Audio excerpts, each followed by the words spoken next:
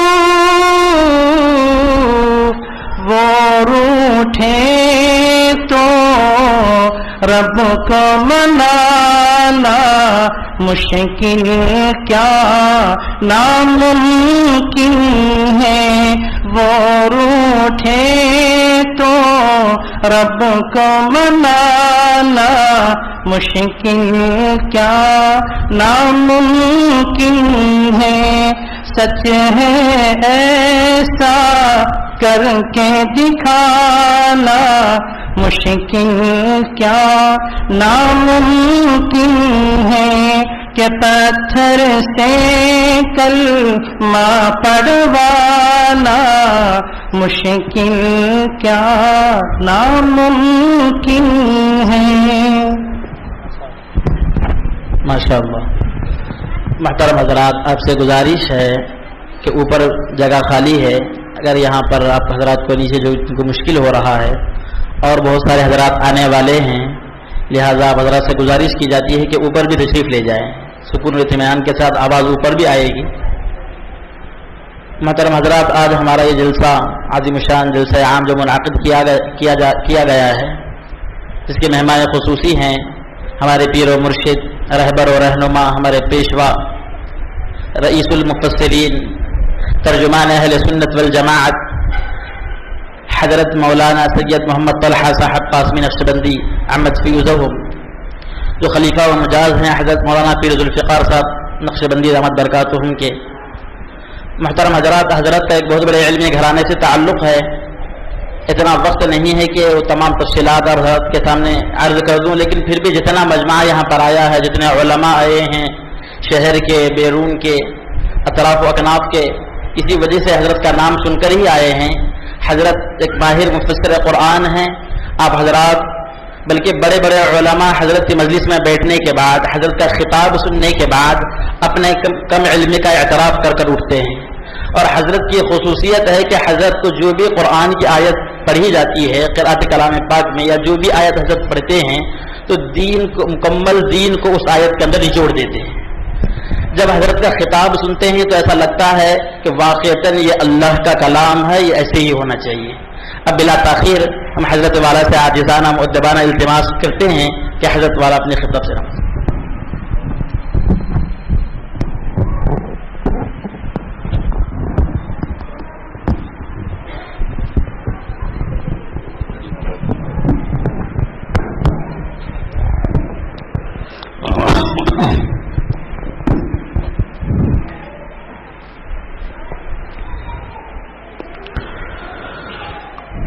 الحمد لله رب العالمين، والصلاة والسلام على سيدنا محمد سيد الأولين والآخرين وعلى آله وأصحابه أجمعين. أما بعد، فأعوذ بالله من الشيطان الرجيم. بسم الله الرحمن الرحيم. واعتصموا بحبل الله جميعا ولا تفرقوا واذكروا نعمة الله عليكم إذ كنتم أعداء فألف بين قلوبكم فأصبحتم بنعمته إخوانا وكنتم على شفا حفرة من النار فأنقذكم منها كذلك يبين الله لكم آياته لعلكم تهتدون. سبحان ربك رب العزة عما يصفون وسلام على المرسلين والحمد لله رب العالمين. اللهم صل على سيدنا محمد وعلى آل سيدنا محمد وبارك وسلم. اللهم صل على سيدنا محمد وعلى آل سيدنا محمد وبارك وسلم اللهم صل على سيدنا محمد وعلى آل سيدنا محمد وبارك وسلم.